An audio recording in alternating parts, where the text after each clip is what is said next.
3 छंद इसके बोलेंगे अपन, उसके बाद में फिर पहली गाथा बोलेंगे मंगलाचरण में। प्रथम ऋषभ जिन धर्म कर, सन्मति चरम जिनीश, विघ्न हरण मंगल करण, भवतम दुरित दिनेश। वाणी जिन मुख ते खिरी, परिगणाधिप कान, अक्षर पदमय विस्तरी, करहि सकल कल्याण। गुरु गण धर गुण धर सकल, प्रचुर परम्पर और, व्रत तप धर तनु नगन तर, वंदो वृष शिर मोर। तिहुवन तिलयम देवम, वंदिता तिहुवनिंद परिपूज्यम, वोच्छम अणुपेहाओ, भव्य जनानंद जननीयो। त्रिभुवन तिलक शत इंद्र वंदित, देव श्री अरहंत को, कर नमन कहूँ अनुप्रेक्षाएं, भव्य को सुख कर आओ।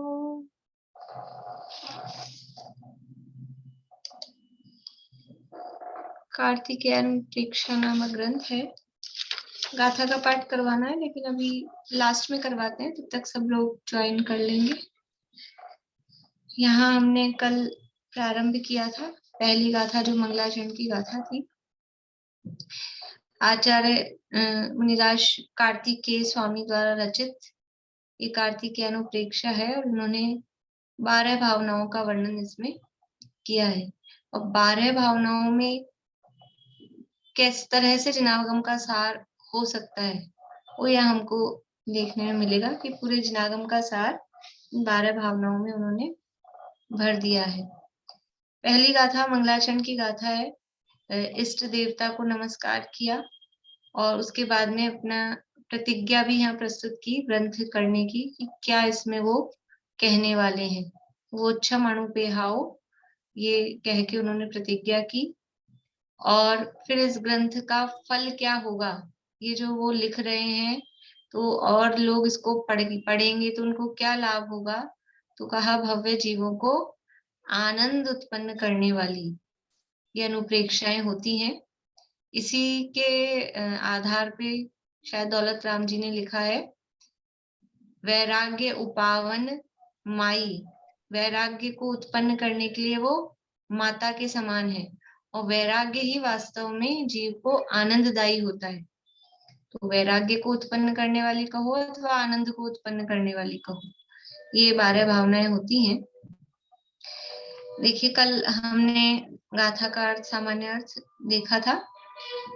तिहुवन तिलयम देवम, जो 3 भुवन के, 3 लोक के तिलक के समान तिलक हैं, अर्थात 3 लोक में सर्वोत्कृष्ट हैं।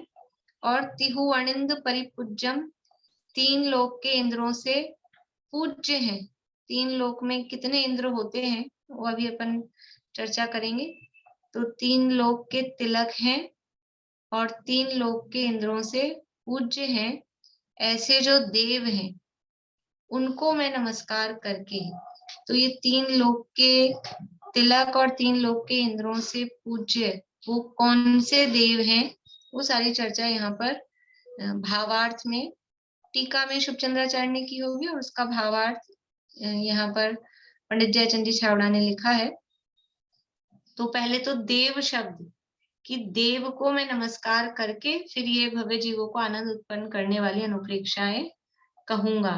तो देव किसे कहते हैं, वो यहाँ पर इन्होंने बताया कि देव ऐसी सामान्य संज्ञा है, सो क्रीड़ा रति विजिगीषा द्युति स्तुति प्रमोद गति कांति इत्यादि क्रियाएं करे उसको देव कहते हैं। तो ये यहाँ पर इतनी सारी बातें कही कि ये सब जो क्रियाएं करे उसको देव कहते हैं।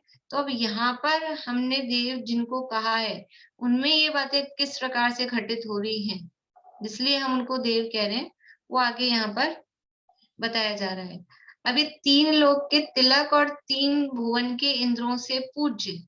तो 3 लोक के तिलक यानी 3 लोक में सर्वोत्कृष्ट, ये जो कहा, ऐसा कहने से जो पहले तो हम ये देखें कि वो 3 लोक में सर्वोत्कृष्ट क्यों है, किस प्रकार से है, और ऐसा क्यों कहा है उन्होंने।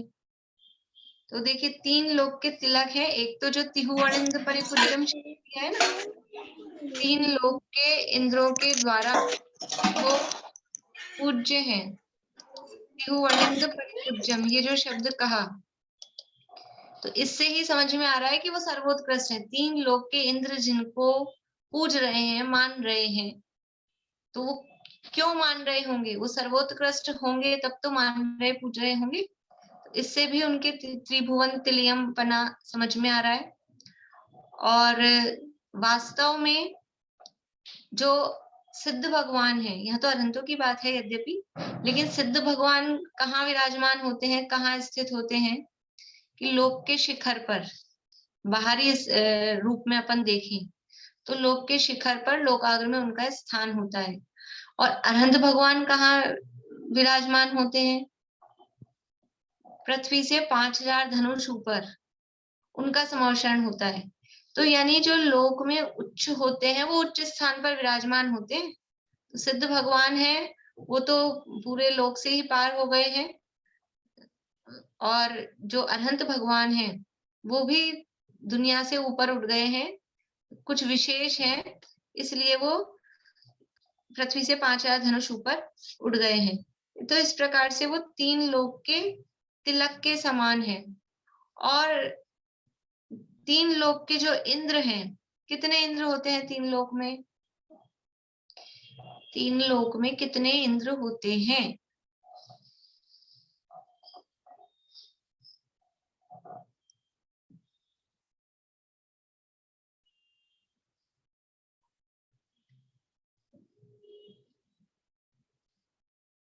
बोलिए रश्मि जी, कितने इंद्र होते हैं? ऐसा ध्यान नहीं, पर वो 101 ऐसा कुछ बताया था ना, 2 सूर्य के, 2 चंद्रमा, ऐसा। ठीक है। 100, हाँ 101 ऐसा कुछ बताया था ना, वही वही होते हैं शायद, है ना? बोलिए नीलम भाभी। 100 होते हैं। 100 होते हैं, बढ़िया। 100 इंद्र कैसे होते हैं आप बताएंगे अलका जी पांड्या? देवों में होते हैं कुछ 36 या 32 होते, 32 शायद। और सूर्य एक, चंद्रमा एक, और एक यहाँ पे वेंतरों में नहीं, हाँ वेंतरों में एक होते हैं। सिंह शायद एक है इंद्र। तिर्यंचों में, मनुष्यों में चक्रवर्ती। ऐसे मुझे थोड़ा ध्यान सही है। ठीक है, मतलब वो कुछ कुछ पढ़ा हुआ है आपका, पूरा वो सही नहीं है। इसी तरह से 100 इंद्र होते हैं। इसकी एक गाथा है, त्रव्य संग्रह में हमने देखी थी। भवनालय चालीसा, भवनालय चालीसा यानी भवन वासियों के 40 इंद्र होते हैं। कितने होते हैं? भवन वासियों के 40।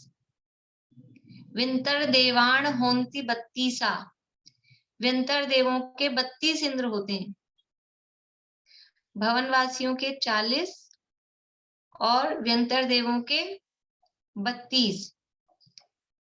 कप्पामर 24, कल्पवासियों के 24। ये सब अपन ने चौथा अध्याय पढ़ा था ना, तो पढ़ा था सबने, दिन दिन ने भी चौथा अध्याय पढ़ा था। भवन वासियों के कितने? 40, व्यंतरों के 32 और कल्पवासियों के 24। कितने हो गए? 96 हो गए। अब कौन से देव बच गए देवों में? ज्योतिष देव। तो ज्योतिषियों में एक सूर्य एक चंद्रमा, ये दो ज्योतिषियों के दो, ये हो गए 98 इंद्र। तो कितने किनके हो गए? देवों के, देवगति के। 4 प्रकार के देव हैं, भवनवासी, व्यंतर, ज्योतिष और वैमानिक। तो भवनवासियों के 40, व्यंतरों के 32, ज्योतिषियों में 2 और वैमानिक यानी कल्पवासियों के 24। ये हो गए 98। एक इंद्र होता है मनुष्यों का, जो भी राजा हो, चक्रवर्ती, उसको इंद्र बोलते हैं। एक मनुष्यों का और एक तिर्यंचों का, सिंह जिसे कहते हैं, सिंह जो भी अष्टापद हो, सिंह हो, एक तिर्यंचों का। इस तरह से ये हो गए 98 और 2 100। ये 100 इंद्र। नारकियों का कोई इंद्र नहीं आता। भी 3 गति के जीव ले लिए, नारकियों को क्यों छोड़ दिया? कि वहां नहीं होएगा। समाव शरण में 3 गति के ही जीव आते हैं, नार की समाव शरण में नहीं पहुंच पाते। तो ये समाव शरण में ये 100 इंद्र भगवान को नमस्कार करते हैं। अभी कैसे होते हैं भवनवासियों के 40 और व्यंतरों के 32? बोली प्रमिला जी। 132 जब अपने अढ़ाई दीप के अंदर में है सूर्य, तो एक ही क्यों है इंद्र? ढाई दीप में तो 132 है, आप पूरे मध्य लोक में देखेंगे तो असंख्यात हैं, इसलिए हाँ, कॉमन रूप से एक मान लिया उनको, एक सूर्य एक चंद्रमा, ऐसा। फिर वो तो ढाई दीप से काम नहीं चलेगा, या तो अकेला जम्बू दीप को लें, या फिर पूरे मध्य लोक में इतने सारे हैं, सूर्य भी असंख्यात है, चंद्रमा भी असंख्यात है, इसलिए वो कॉमन रूप से उनको एक एक मान लिया। भवन वासियों के 40 इंद्र किस प्रकार से हैं? बोलिए मीनू दीदी। भवनवासी 10 तरह के होते हैं और 2 इंद्र और 2 प्रति इंद्र। उन 10 में से एक इंद्र, 2 इंद्र होते हैं और 2 प्रति इंद्र होते हैं, ऐसे 4 हुए तो 10 के हो गए 40। बढ़िया। यानी भवनवासी हैं वो 10 प्रकार के होते हैं। चौथे अध्याय में सब पढ़ा था, भवनवासिनो असुर विद्युत नाग सुपर्ण, ये सब सूत्र था ना भवनवासियों का। तो 10 प्रकार के भवनवासी होते हैं, और एक एक टाइप के भवनवासी में 2 तो होते हैं इंद्र। एक ही जाति में, असुर कुमार जाति में 2 इंद्र होंगे और 2 ही प्रति इंद्र होंगे। तो प्रति इंद्र को भी इंद्र गिना जाता है। तो एक ही जाति में 4 हो गए, 2 इंद्र 2 प्रति इंद्र। तो 10 जातियों में कितने हो गए? 40 इंद्र। तो इस तरह से भवनवासियों के 40 इंद्र। व्यंतरों के, ये व्यंतर होते हैं 8 प्रकार के।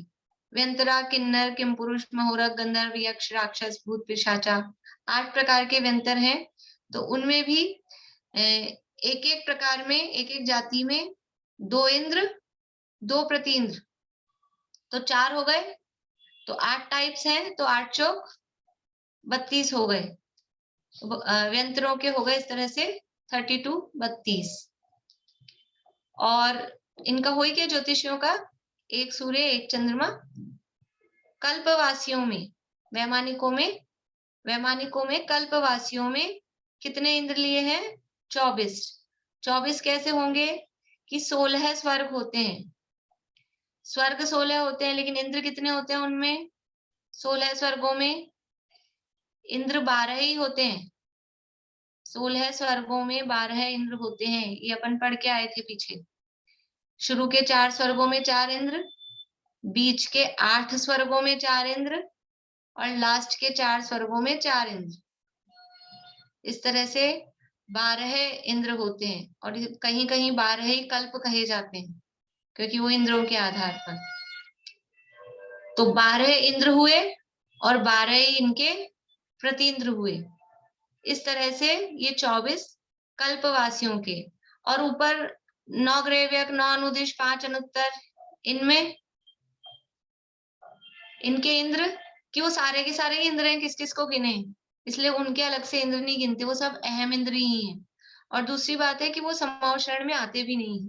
ऊपर वाले जो देव हैं कल्पातीत, वो समाव शरण में आते भी नहीं। यहाँ तो समाव शरण में 100 इंद्रों के द्वारा भगवान वंदनीय होते हैं, वो बात बता रहे हैं। तो जो जो समाव शरण में उपस्थित होते हैं, प्रेजेंट होते हैं, उनको यहाँ काउंट कर रहे हैं।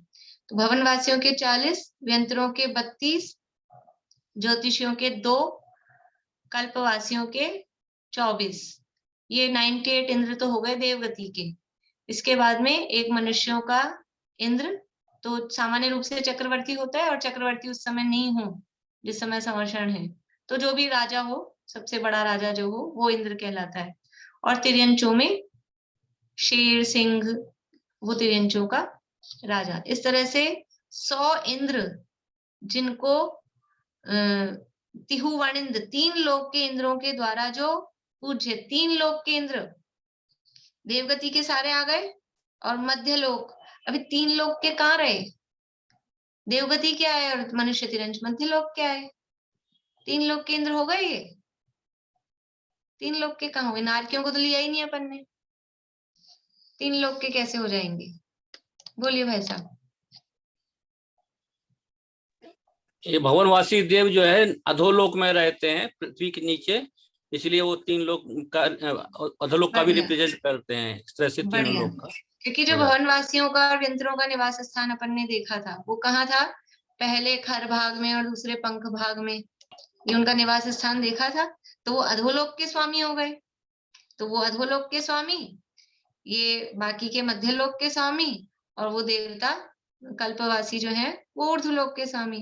तो इसलिए 3 लोक के जो स्वामी हैं, जो इंद्र हैं, उनके द्वारा आप पूज्य हैं, और इसीलिए 3 लोक के तिलक स्वरूप हैं।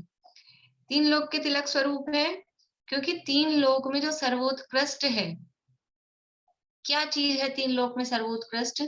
3 लोक में सर्वोत्कृष्ट है वीतरागता। सारी दुनिया में राग का साम्राज्य छाया हुआ है। राग द्वेष, सारी दुनिया किससे ग्रसित है? रागी है कि द्वेषी है? जगत के देव सब देखे, कोई रागी कोई द्वेषी, किसी के हाथ आयुध है, किसी को नार भाती है। दुनिया में देवों को देखे हो आप, देव के नाम पे जो मिलेंगे तो रागी द्वेषी मिलेंगे। कोई बगल में स्त्री को खड़ा कर रखा है, कोई अस्त्र शस्त्र हाथ में लेके खड़ा है, इसी तरह की है। तो ये अस्त्र शस्त्र होना, ये द्वेष का प्रतीक है, भय का प्रतीक है। अगल बगल में स्त्री वगैरह खड़ी है तो वो राग का प्रतीक है। श्रृंगार किए हुए हैं, वो राग का प्रतीक है। और आप कैसे हैं अनंत परमात्मा? ना तो अगल बगल में कोई स्त्री है, ना कोई हाथ में अस्त्र शस्त्र है, और परम शांत मुद्रा, ये वीतरागता, ये वीतरागता है, वो दुनिया में पूज्य है।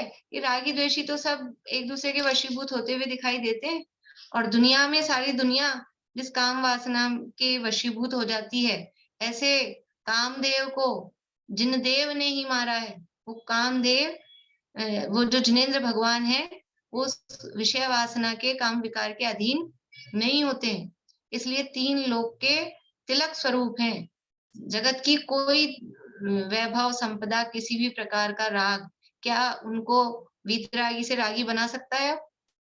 दुनिया में ऐसी कहानियां तो आपने सुनी होंगी कि वो तपस्या कर रहे थे कोई ऋषि, और फिर वो ऊपर से आ गई कोई उर्वशी तिलोत्तमा, और वो आगे नृत्य करने लग गई, और वो सब भ्रष्ट हो गए।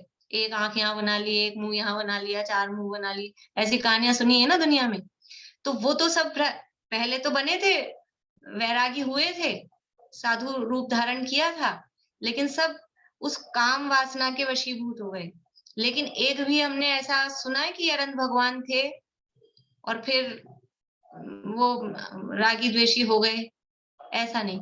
इसलिए 3 लोक के तिलक स्वरूप, क्योंकि 3 लोक में जो सर्वोत्कृष्ट गुण है वो है वीतरागता, और वीतरागता के साथ में ही सर्वज्ञता, वो आप में पाई जाती है। इसलिए 3 लोक के तिलक स्वरूप हैं, और 3 लोक के इंद्रों के द्वारा पूज्य हैं, ऐसे देव। तो ये देव किसे कहते हैं, देवों में क्या क्या बात होती है, वो यहाँ बताई है, और फिर उसको यहाँ अरहंत भगवान में घटित किया है। देखिए भावार्थ पढ़ते हैं अपन।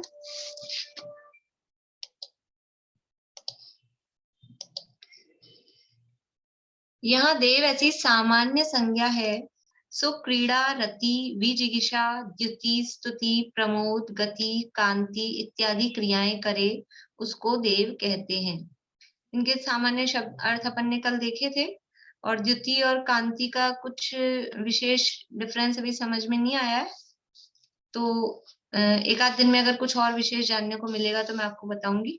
बाकी डिक्शनरी में द्युति का अर्थ भी कांति दिया है और कांति का मतलब भी वही चमक प्रकाश वही दिया है, तो वैसे वो सिमिलर से ही होते हैं, लेकिन फिर भी यहाँ 2 दिए हैं। तो और कुछ अगर विशेष ख्याल में आएगा तो बाद में बताऊंगी आपको। विजिगीषा यानी जीतने की इच्छा, महत्वाकांक्षा, हम जीतें ऐसी कुछ इच्छा। ये सारे और स्तुति प्रमोद आदि जो क्रियाएं करे उसको देव कहते हैं। सो सामान्यतया तो 4 प्रकार के देव व कल्पित देव भी गिने जाते हैं। अब हमने देव को कह दिया कि ऐसे देव को नमस्कार करके मैं ये अनुप्रेक्षाएं कहूंगा। तो देव शब्द से तो जो 4 प्रकार के देव हैं, भवनवासी, व्यंतर, ज्योतिष, वैमानिक, वो भी लिए जा सकते हैं, या जिनको देव मान रखा है दुनिया में, जो वास्तव में तो देव है ही नहीं, देवगति के देव भी नहीं है, वैसे ही जिनको देव माना जाता है वो भी गिने जाते हैं। उनसे भिन्नता दिखाने के लिए कि हम उन देवों की बात यहाँ नहीं कर रहे, देवगति के देवों की या और जिनको हम देव मानते हैं उनकी बात यहाँ नहीं कर रहे, उनसे भिन्नता दिखाने के लिए त्रिभुवन तिलयम, ये जो विशेषण दिया त्रिभुवन तिलक, ये वो देवगति के देव त्रिभुवन तिलक नहीं है, अन्य जो कल्पित देव है वो त्रिभुवन तिलक नहीं है। ये त्रिभुवन तिलक जो विशेषण दिया है ये उनसे सबसे डिफरेंशिएट कर रहा है कि हम किसी और की बात कर रहे हैं, ये सामान्य देवों की बात नहीं कर रहे। ऐसा विशेषण दिया, इससे अन्य देव का व्यवच्छेद यानी निराकरण हुआ। परंतु 3 भुवन के तिलक तो इंद्र भी हैं। कोई कह सकता है 3 लोक का मतलब इंद्र है, इंद्र भी 3 लोक का राजा समान है, वो चाहे जो कुछ बहुत शक्ति होती है इंद्र में, तो इंद्र भी 3 लोक का तिलक है। देखो कैसे है 3 लोक का तिलक, कि जो भवनवासियों का इंद्र हो, व्यंतरों का इंद्र हो, ज्योतिषियों का इंद्र हो, लेकिन अगर वैमानिकों का इंद्र है तो वैमानिक के इंद्र के वो अंडर में, उससे नीचे ही रहेगा। जैसे मुख्यमंत्री हो अपने यहाँ का, लेकिन फिर प्रधानमंत्री के सामने, प्रधानमंत्री के आगे वो नीचे ही रहेगा ना। ऐसे ही जो इंद्र है, कल्पवासी इंद्र है, वो और इंद्रों का भी इंद्र होता है, इसलिए वो भी, उसको भी 3 लोक का तिलक ऐसा कह दिया है कि वो 3 भुवन के तिलक तो इंद्र भी हैं। उनसे भिन्नता दिखाने के लिए यहाँ पर तिहुअनिंद, तिहुअनिंद परिपूज्यम यानी 3 भुवन के जो इंद्र है उनसे पूज्य। तो 3 लोकों के इंद्र द्वारा ये इंद्र पूज्य नहीं होता है। 3 लोक का तिलक समान तो हो सकता है इंद्र, कि वो 3 लोक में उसकी महिमा हो।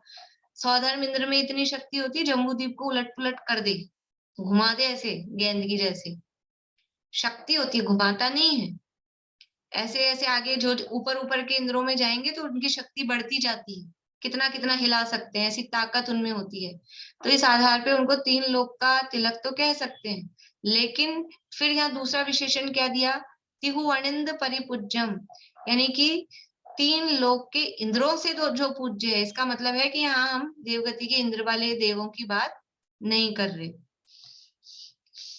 परंतु 3 भुवन के तिलक इंद्र भी हैं, उनसे भिन्नता दिखाने के लिए तिहुअनिंद परिपूज्यम, त्रिभुवेंद्र परिपूज्यम ऐसा विशेषण दिया, जिससे 3 भुवन के इंद्रों द्वारा भी पूज्य ऐसा जो देव है उसको नमस्कार किया।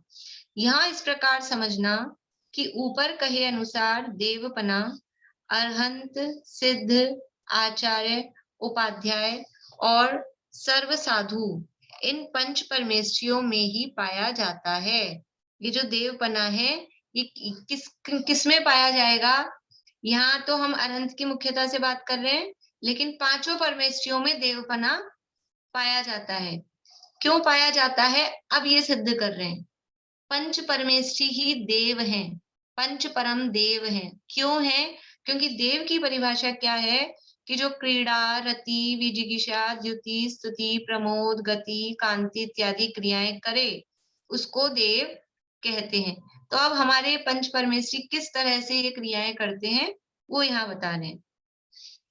तो देवपना, अरहंत, सिद्ध, आचार्य, उपाध्याय और सर्व साधु इन पंच परमेश्वरियों में ही पाया जाता है, क्योंकि परम स्वात्म जनित आनंद सहित क्रीड़ा। देखो पहला विशेषण क्या था? क्रीड़ा। तो कौन सी क्रीड़ा करते हैं? परम स्वात्म जनित आनंद सहित क्रीड़ा। वो जो दुनिया के देव होते हैं, देवगति के देव, वो क्रीड़ा करते हैं, क्रीड़ा में आनंद मानते हैं, लेकिन वो जो उनकी क्रीड़ा है या वो जो उनका आनंद होता है वो कैसा होता है? वो तो इंद्रिय जनित है, वो तो पराधीन है बाहर चीजों।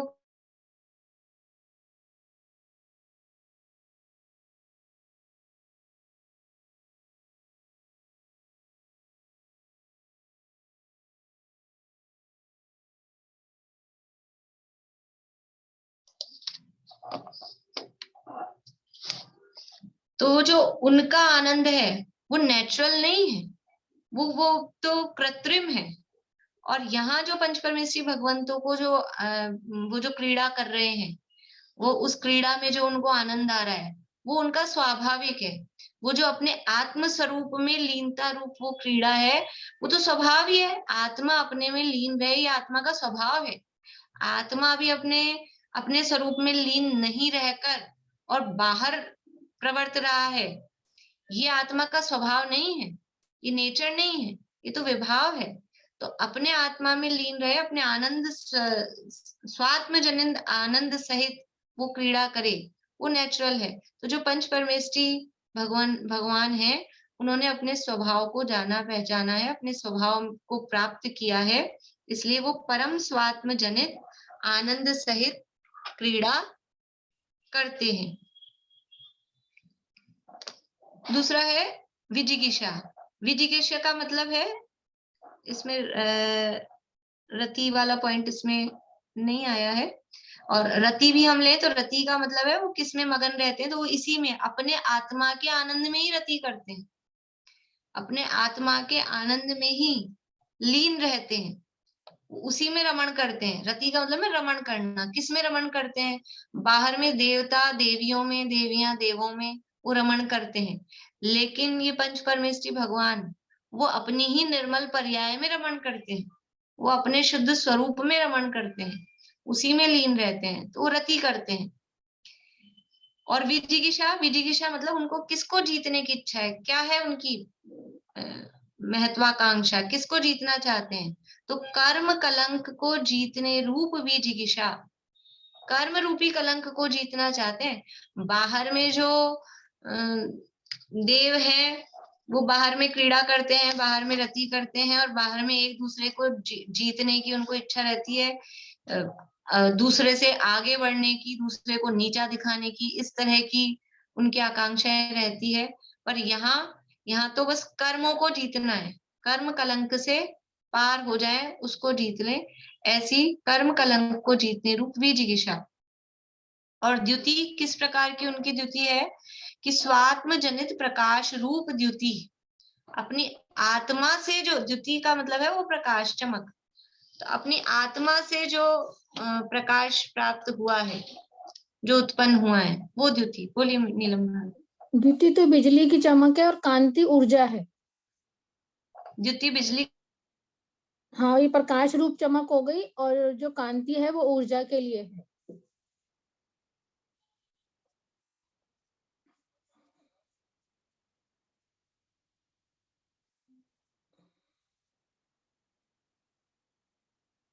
फिर रुक गया वीडियो।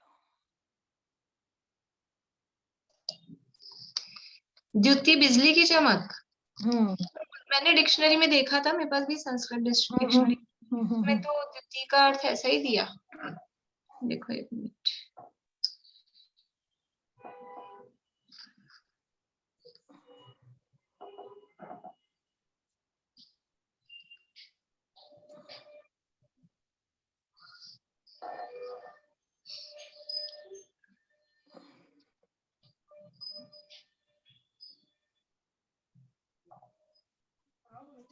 द्युति का अर्थ दीप्ति, उजाला, कांति,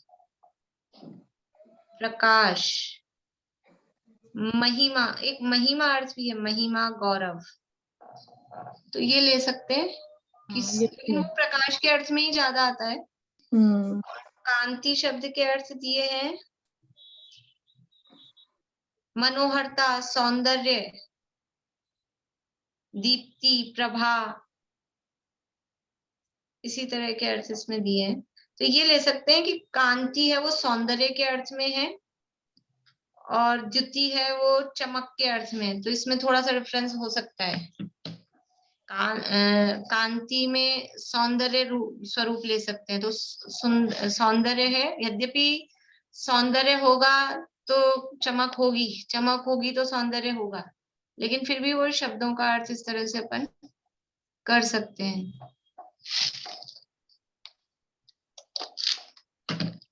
वो बाहरी चमक और एक अंदर की जो ऊर्जा की है वो अलग अलग आएगा ना। द्युति यानी तो बाहरी चमक हो गई, जो शरीर की चमक। ठीक है, कि आपके अंदर से कर्म जैसे जैसे खिलते हैं तो बाहरी रूप से भी तो चमक एक अलग आ जाती है।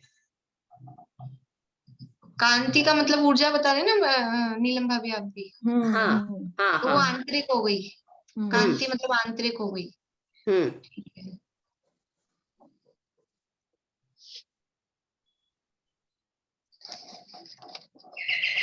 बोलिए सुनीता। मराठी पुस्तक के आधार से द्युति का अर्थ तेजपुंज और कांति का अर्थ कांतिमान, ऐसा ले सकते हैं। वही हो गया। तो कांतिमान में तो वो कांति ही शब्द आया ना, कोई आया और यहाँ तेजपुंज, तेजपुंज। हाँ, तो द्युति का मतलब वो बाहरी चमक से हो गया और कांति मतलब वो आंतरिक। ये थोड़ा ले सकते हैं, जम सकता है, बाहरी और आंतरिक। तो स्वात्म जनित प्रकाश, तो बाहर में ही भी मतलब अंदर से आत्मा का उनको लीनता है, आत्मरमणता है, तो बाहर में भी एक तेज द्युति वो रहती है। और जो कांति में लिया है शुद्ध स्वरूप की प्रवृत्ति रूप कांति, तो वो अंदर में शुद्ध स्वरूप में प्रवृत्ति करते हैं, तो एक उससे ऊर्जा कांति उनको रहती है। इस तरह का अर्थ इसमें अपन ले सकते हैं। देखिए, स्वात्म प्रकाश जनित द्युति स्व स्वरूप की स्तुति, किसकी स्तुति करते हैं? तो वहां बाहर में तो जो देव हैं वो एक दूसरे इंद्र की स्तुति करते हैं, दूसरों की स्तुति करते हैं, पर ये जो पंच परमेष्ठी हैं, ये किसकी स्तुति का मतलब है? गुणगान करना। स्तुति का मतलब है बाहर में गुणगान करना है। वैसे निश्चय अर्थ तो समय सार में 3 प्रकार की स्तुतियां बताई है, निश्चय स्तुति। तो वो निश्चय अर्थ तो वही है कि स्व स्वरूप में लीन होना, वही उसकी स्तुति है। तो अपने स्वरूप में, स्वरूप की स्तुति करते हैं मतलब अपने स्वरूप में लीन रहते हैं। अपने स्वरूप में लीन क्यों रहेंगे? क्योंकि वही गुणगान करने योग्य उनको लग रहा है, इसलिए अपने स्वरूप में लीन रहते हैं। तो स्व स्वरूप की ही वो स्तुति करते हैं, अपनी आत्मा का ही गुणगान गाते हैं। बाहर में भी देखें तो उनको महिमा किसकी है? जिसकी महिमा होती है उसकी स्तुति की जाती है। स्तुति का मतलब वही होता है प्रशंसा करना, गुणगान गाना। ये मराठी में तो स्तुति शब्द चलता है, जैसे अपन एक दूसरे कहते हैं ना वो आपकी बहुत प्रशंसा कर रहे थे, तो ये मराठी में ऐसे ही बोलते हैं, वो आपकी स्तुति कर रहे थे, ऐसा करके बोलते हैं। तो अपने को थोड़ा सुनने में ऐसा लगता है स्तुति शब्द अपने लिए, लेकिन कोई किसी के लिए कह रहा हो तो वो ऐसा कहते हैं, कोई बड़ाई प्रशंसा कर रहा हो तो ऐसा ही है ना सुनीता भाभी? स्तुति शब्द बोलते हैं ना आपके यहाँ पे, तो मराठी में स्तुति शब्द चलता है। स्तुति का मतलब है उनका गुणगान करना, उनकी प्रशंसा करना। तो अपने स्वरूप की ही प्रशंसा। हमको क्या लगता है अपनी प्रशंसा? कि ऐसा कह दिया जाए कि वाह सुमन जी आप कितने सुंदर दिख रहे हो, और किसी को कह दिया जाए आज तो आपकी ड्रेस बहुत ही जोरदार लग रही है, आज तो आप बहुत ही अच्छे लग रहे हो, तो हमको लगता है हमारी प्रशंसा हो रही है। ये अपना स्वरूप है क्या? और यहाँ कहा जाए कि आत्मा शुद्ध बुद्ध अखंड अनंत गुणों का पिंड, ये भगवान है, जीवत्व चिति दृषि ज्ञान सुख वीर्य अनंत शक्तियों का पिंड, तो ये किसकी चल रही है, क्या चल रहा है ये पता नहीं।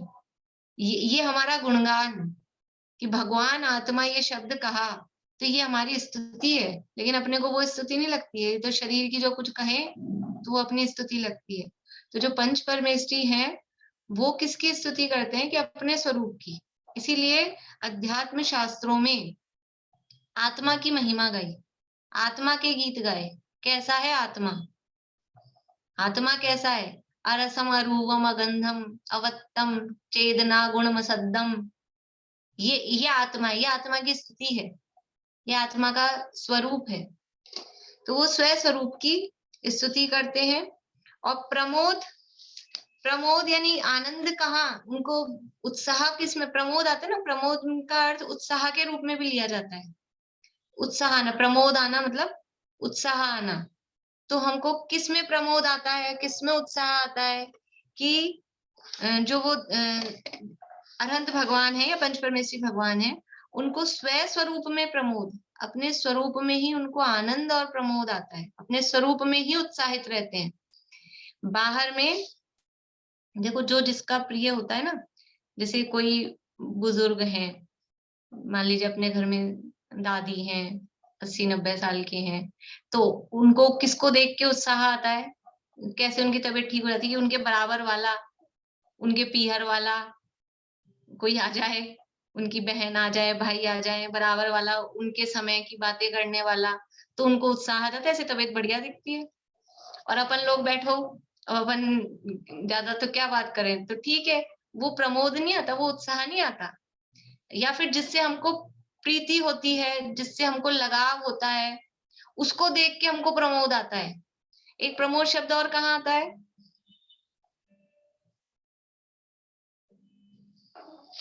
बोलिए सुनीता आंटी, और प्रमोद शब्द कहाँ आता है? सुनीता आंटी। प्रमोद कारुण्य, ये है ना वो भावना। हाँ, बढ़िया। सत्वेषु मैत्रिम गुणेशु प्रमोदम, गुणी जनों को देख हृदय में वो प्रमोद। तो ये है किसमें प्रमोद आता है? अपने स्वरूप में ही प्रमोद आता है। पंच परमेश्वरी भगवंतों को अपने स्वरूप में ही प्रमोद आता है, आनंद आता है, उत्साह आता है।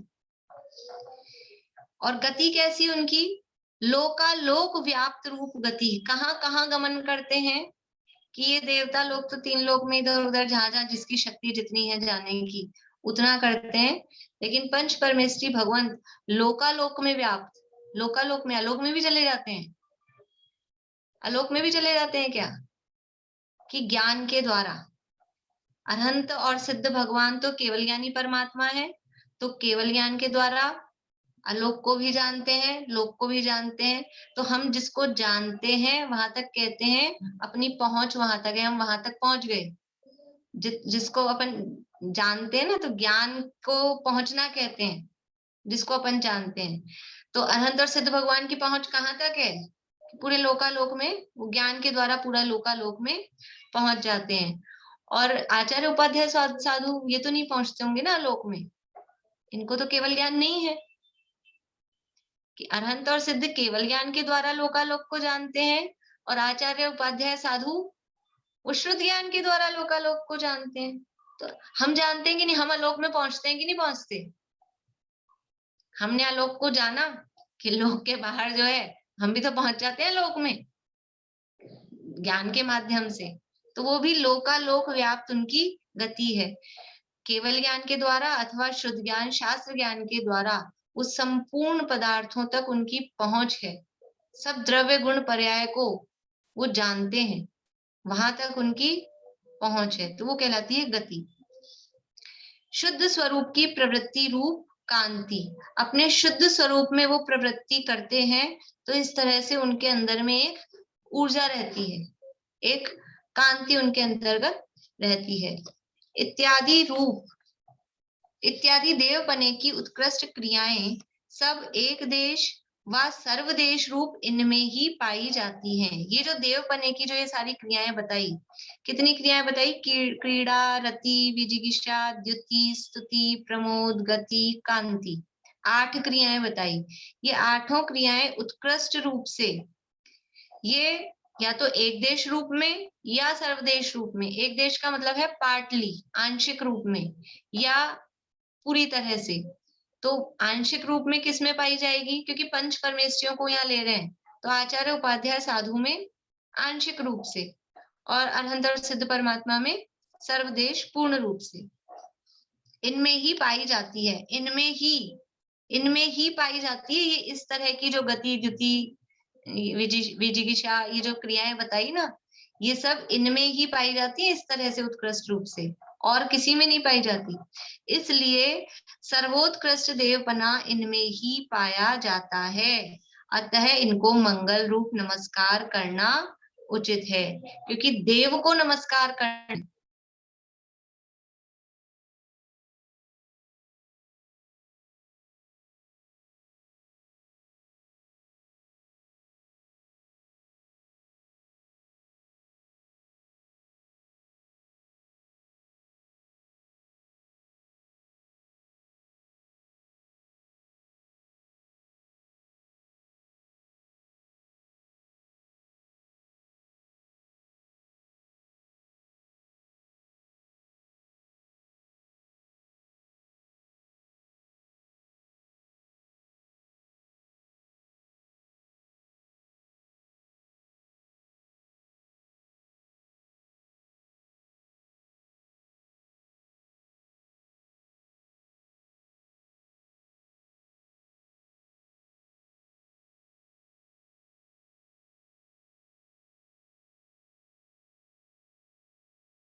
देखिए नेटवर्क चला गया था, आवाज आ रही है?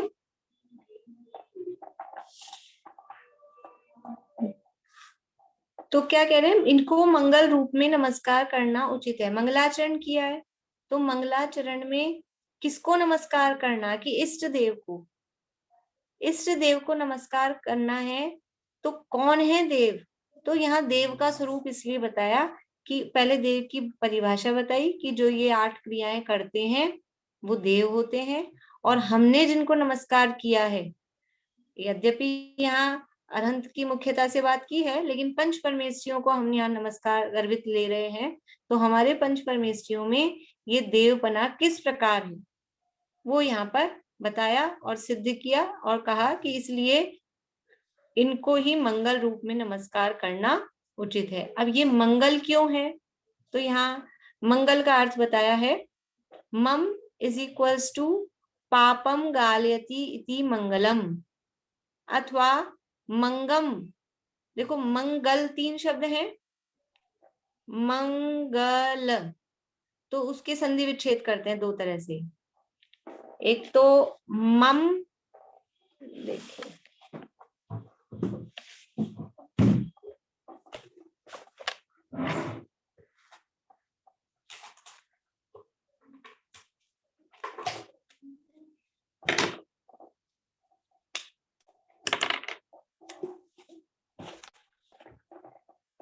देखिए, ये मंगल शब्द है, लिख रहा है मंगल। तो एक तो ये 2 एक और एक ये है ना, या पहले वो वाला करते हैं, पहले मम और गल, मम अलग किया, गल अलग अलग किया। तो मम यानी होता है पाप, और गल यानी उसको गलाने वाला, नष्ट करने वाला। ये यहाँ किया मम इज इक्वल टू पापम, और गल यानी गालयति। तो मम गालयति इति मंगलम, यानी जो पापों को नष्ट करे वो मंगल है। अथवा दूसरी तरह से करो, मंगल में मंग को एक साइड लो और ल को अलग करो, दिख रहा है? तो मंग का अर्थ होता है मंगम, कहिए सुख, मंगम यानी सुख, और लय मतलब लाती यानी लाने वाला। तो जो सुख को लाए, पापों को गलाए, पापम गालती, और मंगम लाती यानी सुख को लाए, उसे मंगल कहते हैं। सुख को लाए या बताती यानी दे, उसे मंगल कहते हैं। सो ऐसे देव को नमस्कार करने से शुभ परिणाम होते हैं, जिससे पापों का नाश होता है और शांत स्वभाव रूप सुख की प्राप्ति होती है। जब हम ऐसे पंच परमेश्वरी स्वरूप देव को नमस्कार करते हैं तो हमारे अशुभ भाव चले जाते हैं, अशुभ भाव चले जाते हैं, शुभ भाव होते हैं, तो पापों का नाश होता है और शांति की प्राप्ति होती है। तो शांत स्वभाव रूप सुख की प्राप्ति होती है, इसलिए ये ही मंगल स्वरूप हैं। मोक्षम प्रकाशक के मंगलाचरण में मंगलमय मंगलकरण, ये मंगलमय है, स्वयं मंगल स्वरूप है और मंगल करने वाले। यद्यपि वहां तो वितरा विज्ञान की बात है, लेकिन पंच परमेश्वरियों की भी चर्चा अपन करें, पंच परमेश्वरियों को भी देखें, तो पांचों ही परमेश्वरी मंगल स्वरूप भी हैं और मंगल करने वाले भी हैं।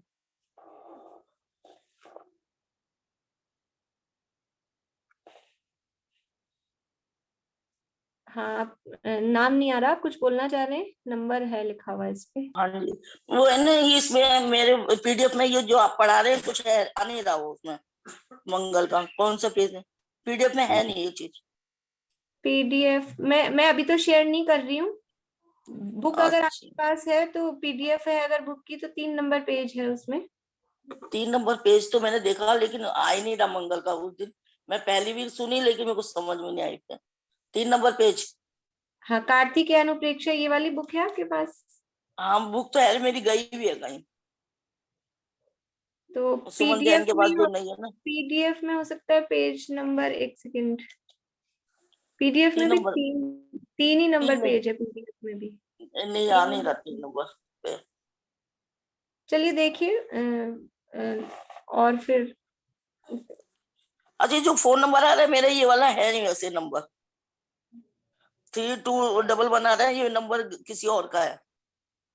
कोई बात नहीं, आप किसी से अपना नाम लिखवा लीजिएगा इस पे। वीना जैन है मेरा नाम। तो वो आप घर में फोन में ही लिखवाना पड़ेगा, तो कोई बच्चे समझते होंगे ना, उनसे लिखवा लीजिएगा। अच्छा, व्हाट्सएप पे डाल दूं आपके? नहीं, मेरे नहीं डालना पड़ेगा, ये तो जब अपनी क्लास चलेगी ना जूम पे, अच्छा, तभी अच्छा, कराना पड़ेगा, ऐसे नहीं होगा। अच्छा, ठीक है। जूम पे ही करवाना पड़ेगा उसको। इसमें प्रकाश के आगे है क्या ये जो आप पढ़ा रहे हो? मंगल का इसमें हाँ, है प्रकाश रूप द्युति उसके उसी के आगे ही 4-5वीं लाइन है। अच्छा, ठीक है।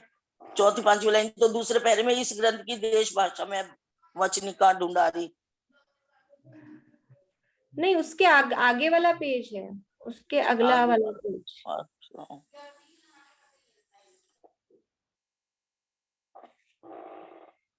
देखिए, तो इस तरह से ये मंगल यानी किनको हमने नमस्कार किया है मंगलाचरण में, क्यों किया है और वो मंगल स्वरूप क्यों है, वो सारी बात यहाँ पर बताई। एक एक शब्द का भी भाव बताया। तिहुवन तिलियम क्यों कहा, तिहुवनिंद परिपूज्यम क्यों कहा, देवम क्यों कहा। ये पहली लाइन की चर्चा पूरी हो गई। अब दूसरी लाइन में जो शब्द है वो क्षम अणुपेहाओ, तो मैं अनुप्रेक्षाओं को कहूंगा। तो अनुप्रेक्षा का अर्थ यहाँ पर बता रहे हैं। अनुप्रेक्षा का सामान्य अर्थ बारंबार चिंतन करना है। अनुप्रेक्षा, अनु का मतलब होता है पीछे, छोटापन करते हैं अनुज। अनुज का मतलब हम क्या बोलते हैं, अनुज यानी छोटा, लेकिन अनुज का अर्थ छोटा कैसे निकलता है? अनु का मतलब होता है पीछे, और जय यानी जन्म लेने वाला। जिसने पीछे जन्म लिया है मतलब बाद में जन्म लिया है, इसलिए वो छोटा है। इसलिए अनुज का अर्थ छोटा होता है। और भी अनु शब्द के अलग अलग जगह अलग भी अर्थ होते हैं, लेकिन अनु शब्द का एक अर्थ पीछे पीछे, ऐसा भी उसका अर्थ होता है। अनुसरण करना, तो पीछे पीछे आना, ऐसा बोलते हैं। तो अनुप्रेक्षा, प्रेक्षा का मतलब है चिंतन करना, विचार करना, वो कहलाता है प्रेक्षा। प्रेक्षा शब्द भी वो जो मूल में जो बना है वो देखना, प्रेक्षण करना, वो देखने से संबंधित है। और अनुप्रेक्षा मतलब पीछे पीछे उसको देखना। भाव क्या होगा उसका? पीछे पीछे देखना का मतलब ऐसे नहीं पीछे मुड़ मुड़ के देखना, पीछे पीछे का मतलब है बार बार में उसका विचार करना। ऐसा होता है ना कभी कभी, जैसे कोई बात अपन समझ लो ग्रंथी पढ़ रहे हैं, हम आगे बढ़ गए, हम पहुंच गए 10 नंबर पेज पे, और फिर मैं आपको कभी 5 नंबर पेज पे ले आऊं, कभी 7 नंबर पेज पे ले आऊं, तो क्या कहेंगे आप? पीछे पीछे, यानी बार बार में अपन कोई इंपॉर्टेंट बात होती है तो वापस आज पढ़ लिया, फिर जब कल पढ़ेंगे तो फिर से, तो वो पीछे पीछे का मतलब है बार बार में। ठीक है, ये तो शब्द अर्थ बताया मैंने आपको अनु और प्रेक्षा का। पूरा इसका अनुप्रेक्षा का अर्थ होता है बारंबार चिंतन करना, बार बार में विचार करना। लेकिन वो चिंतन अनेक प्रकार का है। चिंतन तो बार बार में बहुत करते हैं हम। क्या क्या चिंतन करते हैं बार बार में? कि माताएं अपने बच्चों का विचार करती रहती हैं बार बार में, और फिर गृहिणियां होती हैं, हाउसवाइफ हैं, तो यही विचार चलता रहता है, आज ये बन गया, अब शाम को क्या बनना है, कल क्या बनेगा, यही विचार चलता रहता है। और जो समझ लो जेंट्स लोग हैं, उनका अपना टाइप का व्यापार धंधे का वो विचार चलता है। तो विचार तो बहुत चलता है। अभी हमारे विचार चल रहा है आजकल रोज क्लास में 10 मिनट इसी बात पे विचार चलता है कि टाइम क्या करना है। तो ये विचार, तो क्या ये अनुप्रेक्षा है? ये बार बार में हम विचार कर रहे हैं, तो ये अनुप्रेक्षा है क्या? कि वो चिंतन तो अनेक प्रकार का होता है, उसके करने वाले भी अनेक हैं, अनेक लोग अनेक प्रकार का इस तरह का चिंतन करते हैं, उन सब का नाम अनुप्रेक्षा नहीं है। तो उनसे भिन्नता दिखाने के लिए भवीय जनानंद जननियों, ये कौन सा बार बार में चिंतन, कौन सा चिंतन करना है बार बार में, कौन से आप अनुप्रेक्षाओं को कह रहे हो? तो कहा जिस चिंतन से भव्य जीवों के आनंद उत्पन्न हो। हम जो चिंतन करते हैं, कभी कभी तो ऐसा होता है कि अपन किसी बात पे ऐसे बोलते हैं, हमने तो सोचना ही बंद कर दिया, जितना सोचते हैं उतना ही टेंशन और होती है। ऐसा होता है कभी कभी किसी बारे में सोचते हैं, कोई चिंता की बात होती है, समझ लो शादी ब्याह को लेके, किसी की बीमारी को लेके, पढ़ाई लिखाई को लेके, तो जितना हम सोचते हैं उतनी टेंशन और हो जाती है, आनंद की तो बात ही कहाँ है।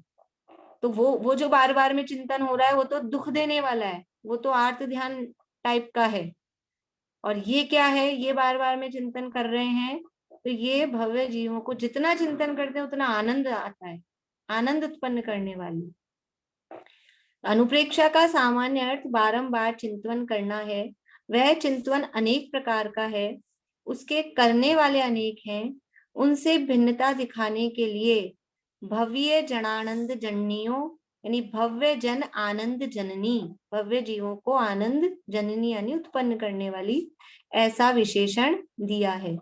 इसलिए मैं स्वामी कार्तिकेय जिन भव्य जीवों को के मोक्ष होना निकट आया है। भव्य किसे कहते हैं? भव्य जन भव्य किसे कहते हैं? आप लोग हैंड रेज करें जिनको भव्य शब्द का अर्थ नहीं पता, वो हाथ खड़ा करें।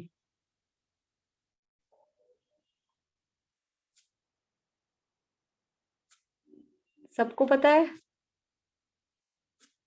तो पूछ लूं किसी से भी।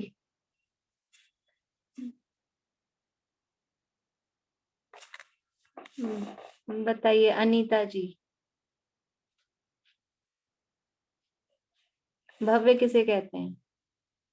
जिसको सम्यक प्राप्त होता है ये भव्य जीव होता है।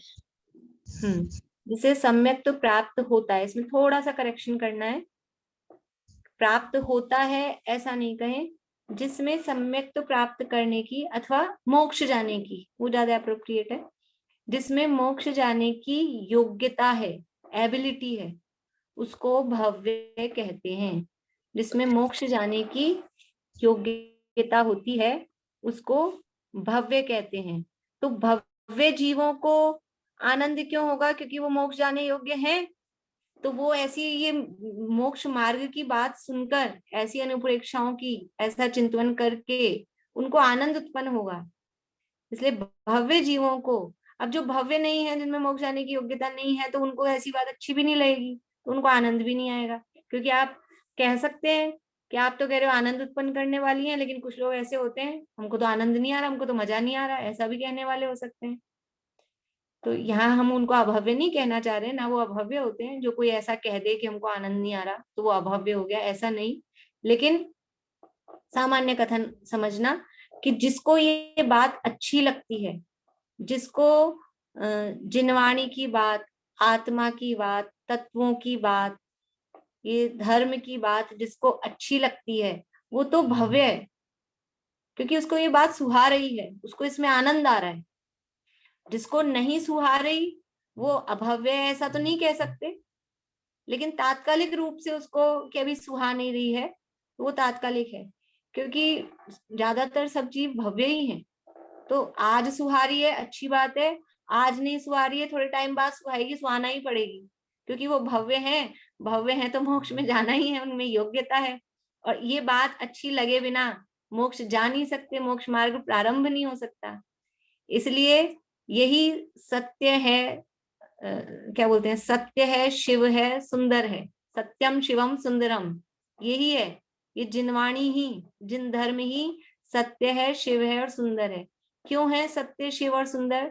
सत्य तो सच्चा है। क्यों है सच्चा? कि जैसा वस्तु का स्वरूप है वैसा बताया है, इसलिए सच्चा है। शिव का मतलब होता है कल्याणकारी, यही हमारा कल्याण करने वाला है। इसी को फॉलो करके, इसी को अपनाकर हमारे दुखों का अंत हो सकता है, इसलिए कल्याणकारी है। और सुंदर, सुंदर क्यों है? कि जो सच्चा होता है, कल्याणकारी होता है, वही तो सुंदर होता है। देखो दुनिया में अपन भी शान शक्ल को ज्यादा नहीं देखते। शान शक्ल से सुंदर हो लेकिन झूठा आदमी हो, चोर आदमी हो, तो क्या अपन उसको अच्छा कहेंगे? शान शक्ल से खूब अच्छा, गोरा भूरा चिट्टा बढ़िया हो तो नहीं। और काला कलूटा भी हो लेकिन समझ लीजिए मैनर्स हो, एटिकेट्स हो और गुण हो, ईमानदारी आदि, तो उसको सब पसंद करते हैं, वो सुंदर कहा जाता है, सुंदर दिखाई देता है। इसलिए ये जो सच्चा है और जो हमारे लिए हितरूप है वही सुंदर है। और सुंदर की परिभाषा तो समय सार में ऐसी दी है, एकत्व निश्चय, जो अपने में एकत्व रूप से रहता है, जो अपने में रहता है वो सुंदर है। जो दूसरे में झपट्टे मारता है, दूसरे को अपना मानता है, वो सुंदर नहीं है। जो अपने में रहता है, तो सारे द्रव्य हैं, जीव, पुद्गल, धर्म, धर्म, आकाश, काल, उसमें से पुद्गल, धर्म, धर्म, आकाश, काल तो अपने में ही रहते हैं, वो तो दूसरे में घुसते नहीं है। धर्म, धर्म, आकाश, काल तो साइलेंट ही है बिल्कुल। पुद्गल भी अपने में ही रहता है। ये जीव है जो पुद्गल में घुसने की कोशिश करता है, पुद्गल को अपना मानता है। कभी ये शरीर कहता है कि ये जीव मैं हूं, बोलता ही नहीं है, वो तो खुद चिल्ला चिल्ला के मतलब प्रकट रूप से कह रहा है कि ये मैं तो ये हूं, स्पर्श रस गंध वर्ण वाला। लेकिन ये जीव है जो ये क्या कहते हैं, दूसरे पे कब्जा करता है, ये गुंडागर्दी कर रहा है, गलत काम कर रहा है। तो जो अपने में रहता है वो सुंदर है। तो ये जिन धर्म है ये बताता है कि सब द्रव्य है, सब द्रव्य स्वतंत्र जगत में, कोई न किसी का काम करे, अपने अपने स्वचतुष्टय में सभी द्रव्य विश्राम करे। तो सब अपने अपने में रहते हैं, इसलिए वो सुंदर है। इसलिए ये जो भव्य जीव हैं, जिनको मोक्ष होना निकट आया है, उनको तो ये बात सुन के आनंद उत्पन्न होगा। भव्य जीवों को आनंद उत्पन्न करने वाली ऐसी अनुप्रेक्षाओं को मैं कहूंगा। इस तरह से ये पहली गाथा और उसकी भावार्थ की चर्चा अपनी हुई है। मुझे आप लोगों से गाथा बुलवानी थी, पर शुरू में सब लोगों ने ज्वाइन नहीं किया था, तो मुझे लगा लास्ट में बुलवाऊंगी। लेकिन अभी अब मैं मोबाइल से हूँ, तो मोबाइल में मुझे आप लोगों को अनम्यूट करने में दिक्कत रहेगी। तो गाथा पाठ कल स्टार्टिंग में ही करेंगे फिर अपन, है ना। जितने भी लोग ज्वाइन हो जाएंगे और जिन्होंने नहीं किया होगा तो उन्हीं के आधार पे दूसरी और तीसरी गाथा भी पाठ करेंगे। मैं ऐसा करती हूँ, दूसरी और तीसरी गाथा बुलवा देती हूँ अभी, तो आप लोग याद भी करना चाहें आज कल तक तो याद भी कर लें और थोड़ा प्रोनाउंसिएशन भी आ जाए। अर्थ अभी बिल्कुल नहीं करूंगी क्योंकि समय फिर ज्यादा हो जाता है, हो ही गया है समय, तो केवल गाथा बुलवा देती हूँ। मैं ही बोल के बता रही हूँ, आप लोग देख लेना। अध्रुव असरण भणिया संसारा मेघ मण्डमयि संसारा मेघ मण्डमसुइत्तम् आसव संवरणामा निज्जर लोयानुपेहाओ इयजानि ऊण भावः दुल्लह धम्मानुभावना नित्यम् मनवयन काय शुद्धि एदादस दोय भणियाहु। इस तरह से ये बाकी अर्थ वगैरह सब कल करेंगे, कल फिर से भी बुलवाएंगे। तो जिन लोगों को याद करने की इच्छा हो इसलिए यहाँ बुलवाया। अभी यहीं वो करते हैं, जिनवाणी स्तुति करेंगे।